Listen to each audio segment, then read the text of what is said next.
Bom dia, prezados alunos e alunas.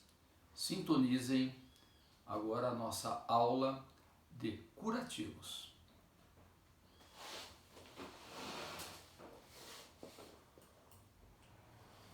Minha gente, para que o teu tratamento tenha eficácia, é necessário algumas coisas importantes. Primeiro, que você tenha o conhecimento para prescrever o curativo adequado. Segunda coisa, você ter o produto que você vai, o medicamento que você vai dar para o seu paciente. E a terceira coisa importante é que o paciente se disponha a utilizar o que você prescreveu, senão você não vai ter sucesso. Infelizmente no Brasil nós estamos entrando numa época de muita carestia. Então, aquilo que o teu conhecimento prescreve, que você vai prescrever um curativo, de melhor medicamento que tem, que vai dar maior eficácia, talvez o paciente não tenha condições de comprá-lo, ou talvez não tenha o conhecimento para utilizá-lo. A maioria das vezes que acontece, que chega às nossas mãos, são os pacientes de classe mais abastada financeiramente e que você prescreve uma medicação e ela vai utilizar o posto de saúde para pegar essa medicação, para fazer o seu curativo. E chegando lá, não temos. Então é importante que vocês tenham conhecimento do que vocês podem utilizar sem o uso da indústria farmacêutica.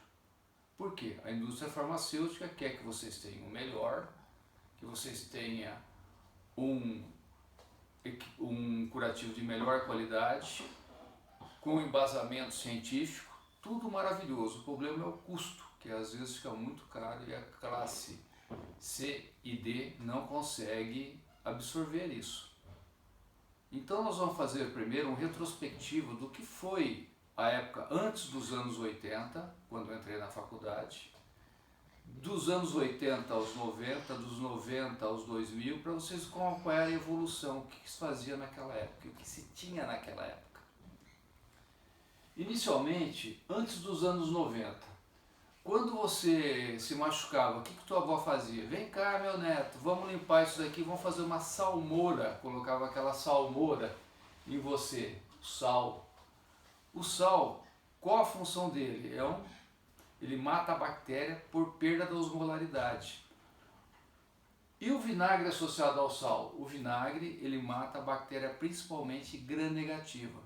Então aquela loucura que você achava que a tua avó fazia com você, de colocar vinagre mais sal no seu ferimento que ardia muito, é uma coisa totalmente viável. E nós vamos entender o porquê no decorrer da nossa aula. Naquela época, antes dos anos 80, o que nós tínhamos? Nós tínhamos de pomada a pomada Neobacetin, que é a neomicina e bacitracina, onde a neomicina pega gram negativo e a bacitracina pega gram positivo. E que evoluiu até os anos de hoje. A mesma concentração, a mesma forma, tudo. Tínhamos também, a nível de casa, nós tínhamos o que? O mertiolate, que era uma solução que ardia e não tinha eficácia, tanto que foi mudada.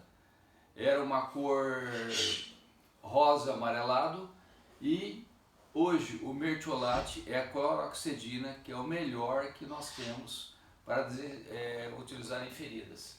E o mercúrio cromo, que também foi abandonado por causa do mercúrio, correto? Que faz mal ao paciente. E tínhamos também um líquido que saiu do mercado, que era chamado líquido de Daken, que depois vocês vão entender o que é esse líquido de Daken. Muito bem, eu entrei na faculdade em 1981. Em 1982, houve uns trabalhos da Universidade Federal de São Paulo com o Dr. Trabuzzi. E o Dr. Trabuzzi mostrou a eficácia do açúcar, curativos com açúcar, para curar as feridas, saindo um pouquinho desse esquema daqui. E esse curativo com açúcar, ele era maravilhoso. Por quê? Porque ele não deixava infectar, era um curativo barato, mas foi a febre dos anos 80 e daí foi esquecido daqui para frente. Naquela época nós tínhamos uma pomada chamada Furacin, que era nitrofurazona, que era usada para tratamento de queimados, mas ela dava muita reação alérgica. Devido a isso, a partir dos anos 90, entra em cena a sulfadiazina de prata, que substitui no tratamento do queimado com muito mais eficácia, menos complicações e menos risco para a saúde do paciente. A nossa Nebacetin se mantém no mercado e sendo muito utilizada. Nos anos 90, surge um relato de que na Inglaterra um missionário foi para o Pacífico, para as ilhas do Tahiti. E lá ele se machucou muito feio a perna, ele achou que ia amputar. E os nativos fizeram curativos nele com mamão. Esse relato ficou perdido durante mais de 30 anos. Aí um estudante pegou, achou esse relato, começou a fazer uma pesquisa nos anos 80 e no final dos anos 80 ele chegou à conclusão que era altamente viável. E aí começou a febre da papaína. E o que acontecia com a nossa papaína? Nós estávamos num local que não tinha papaína, os estudos eram iniciais, então o que você fazia para utilizar? Você pegava, pedia para a família pegar um mamão, a gente lavava esse mamão, cortava com uma faca de plástico, tirava somente as sementes e a polpa e a casca eram raladas num ralinho de plástico para não oxidar e colocado num copo 3 dedos de mamão para 1 dedo de açúcar cristal. Esse emplasto era colocado e era colocado principalmente em úlceras de pressão, aquelas escaras grau 3 e grau 4 que vocês vão aprender. E dava uma cura maravilhosa, era muito mais eficaz do que o açúcar que a gente usava. E isso aí foi a febre. E aí começou-se a usar essa papaína primeiro in natura, depois as farmácias de manipulação começaram a manipular. E hoje ela é usada em forma liofilizada ou em forma de creme, utilizando de 5 a 10%. Eu aconselho vocês a utilizar sempre a papaína a 10% em creme, porque ela tem uma eficácia muito maior e ela é muito melhor. A forma liofilizada também a 10%. E a papaína persistiu até os nossos dias de hoje, porque é um excelente medicamento. Correto?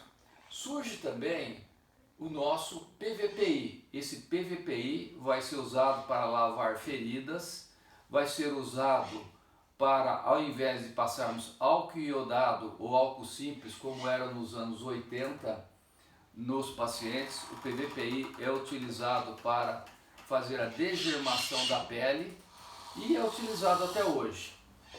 Então nós temos o surgimento do PVPI, mas a grande coisa que surgiu foi a nossa sulfadiazina de prata.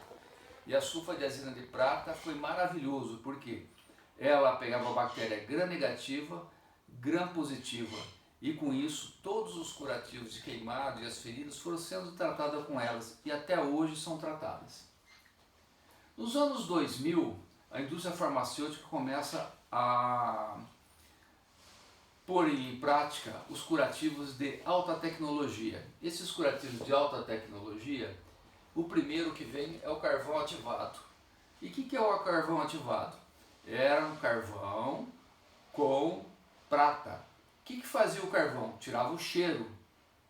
E a prata? A prata matava as bactérias. Então foi uma febre. Por que essa febre? Porque era tudo que a enfermagem pedia. Por quê? Em vez de você trocar o curativo 2 a 3 vezes por dia com o carvão ativado, você vai trocar uma vez a cada 3 ou a cada 5 dias. Segunda coisa, você não tinha cheiro, não tinha odor. E terceira coisa, a prata atuava matando as bactérias. Então foi a febre que houve nos anos 2000. Tudo era carvão ativado para tudo. correto?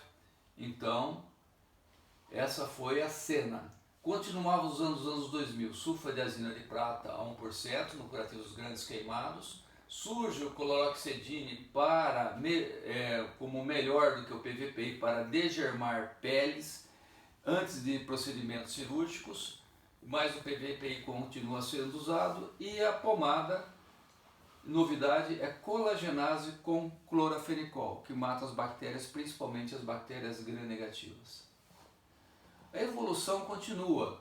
Nos anos 2005, os curativos com alta tecnologia continuam sendo lançados no mercado. Curativos com alginato,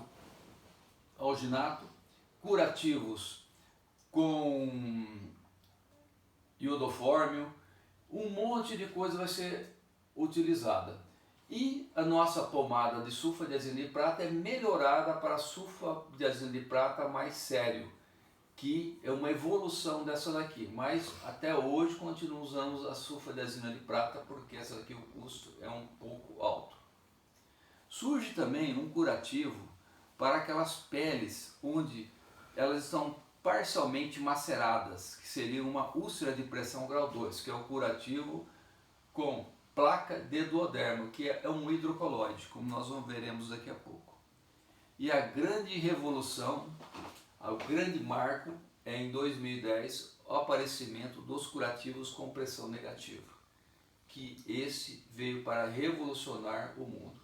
Grande problema, custo extremamente alto para os seus pacientes. Vamos pegar esse caso. Isso aqui é uma úlcera grau 3 para 4. Por quê? Porque a hora que a gente retirarmos essa parte necrótica da úlcera, se for grau 4, ela atingiu o osso. Se for grau 3, vai ficar só aqui na musculatura. Então, qual que é o melhor curativo para ser utilizado? O que você pode utilizar?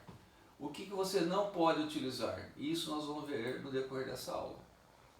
Então, nós vamos classificar nossos curativos, para o entendimento de vocês, em curativos com grande exudação, curativos com média exudação e curativos com pouca exudação. Então, curativos para áreas com grande exudação, está muito secretivo. O que nós vamos fazer? Qual que é o melhor? O melhor é o nosso curativo a vácuo, com certeza que nós vamos ver. Se a pessoa não tem condição de colocar um curativo a vácuo, você tendo conhecimento de tudo, você vai utilizar um curativo com carvão ativado, que não é tão eficaz quanto o curativo a vácuo, mas em compensação ele funciona muito bem, correto? E para aquele coitado que não tem condição de comprar nem isso, não encontra na rede pública, o que você vai fazer? Você vai utilizar o nosso velho açúcar. Então nós vamos ver o funcionamento de cada curativo desse para vocês terem certeza do que fazer. Estudação para os pobrezinhos, porque você vai ter o conhecimento de dar o melhor. Você vai ter isso disponível no mercado, mas o classe C e D não tem condição de adquirir. Então você vai ter que lançar mão do quê? Daquilo que eles têm condição, porque senão você não vai ter eficácia no seu tratamento. E o que vai ser? O nosso curativo com açúcar. O nosso curativo com açúcar, gente, nós utilizamos o açúcar cristal. Ah, mas eu queria utilizar o açúcar mascavo. Pode ser utilizado. O açúcar refinado pode ser utilizado, mas a nossa preferência é pelo açúcar cristal.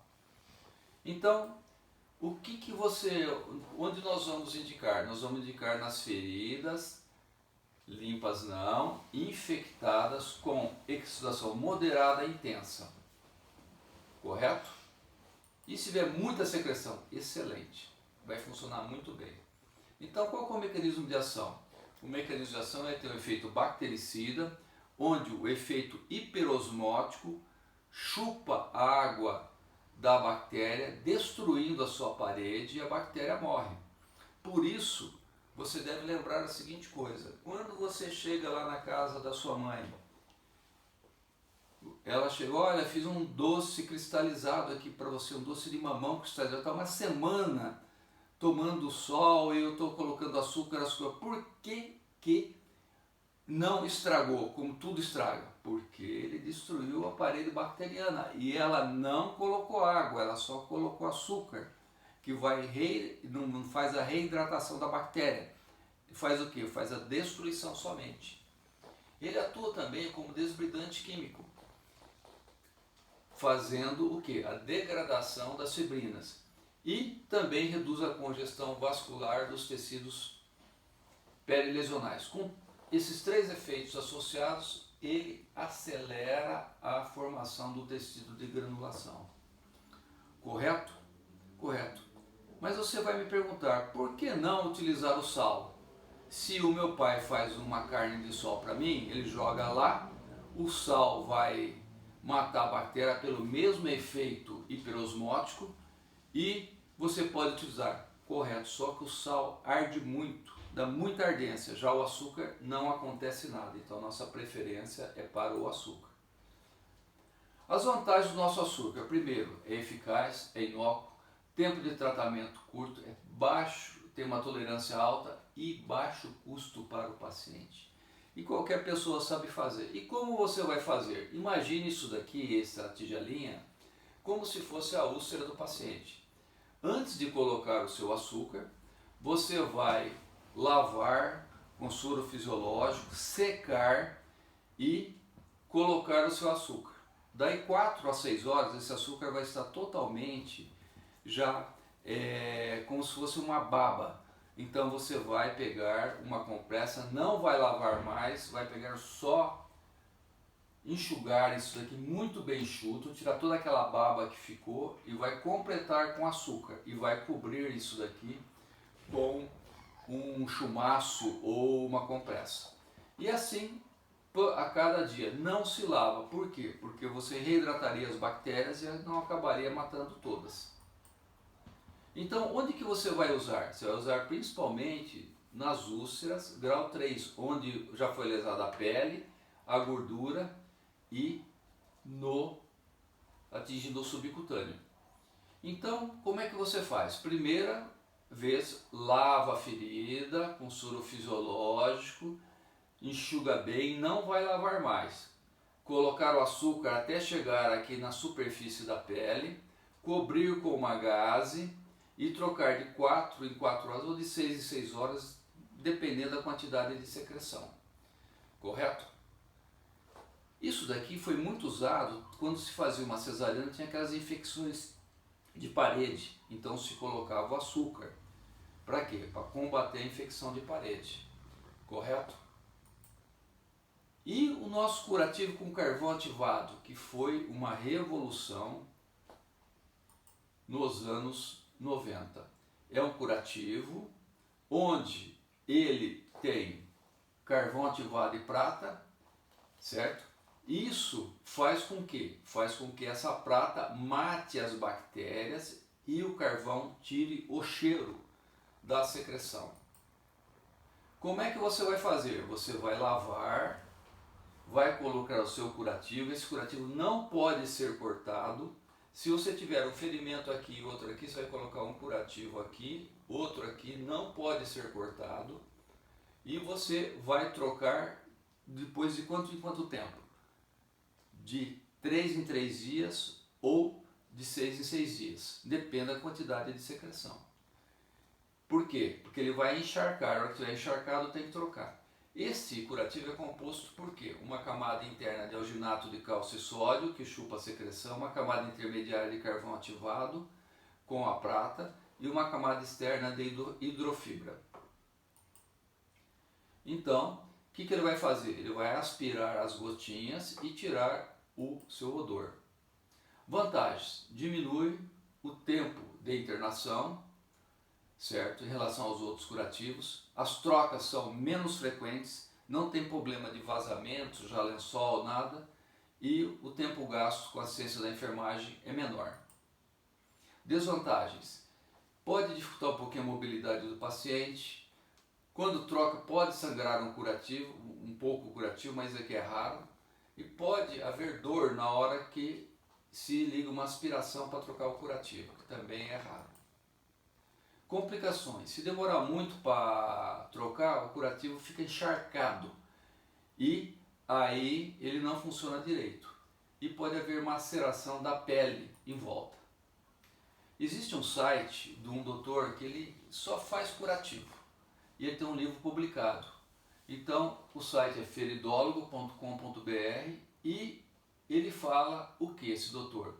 Que o curativo carvão ativado é indicado nas feridas fétidas, infectadas, com ou sem, com grande ou média quantidade de exudato. Então nós vamos usar ele para quando? Para quando tem grande e média quantidade de exudato.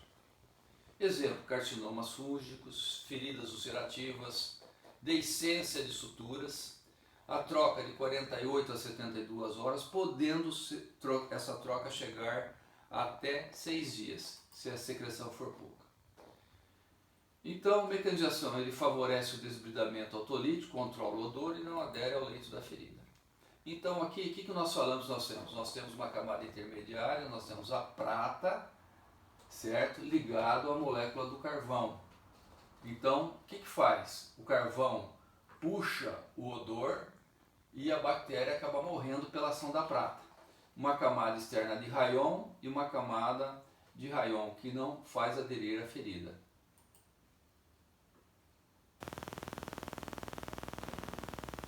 O problema para nós custa R$35. Então, se você tiver que trocar esse curativo de 3 em 3 dias, se tiver muita exudação, 35 vezes o mês daria quase R$1.000. Então é uma coisa que quem ganha um salário mínimo, ou 2 salários mínimos, ou até 3 salários mínimos, fica difícil de gastar R$1.000 num curativo. Correto? Então você vai ter que adequar. Bom, o curativo que revolucionou tudo isso foi o curativo com pressão negativa. E esse curativo com pressão negativa, nós vamos ver um vídeo para vocês entenderem melhor. Pesquisadores brasileiros desenvolveram um tratamento de custo baixíssimo que pode ajudar milhões de pacientes com dificuldades de cicatrização. Vamos ver na reportagem de Graziela Azevedo. Da escova usada para lavar as mãos é aproveitada a esponja esterilizada. As mangueiras plásticas e a rede de vácuo são as mesmas sobre os leitos de qualquer hospital. Foi com materiais simples que esse médico desenvolveu um curativo capaz de mudar a vida dos pacientes. Carlos correu o risco de perder a perna depois de um acidente de moto. O corte profundo e infeccionado não cicatrizava.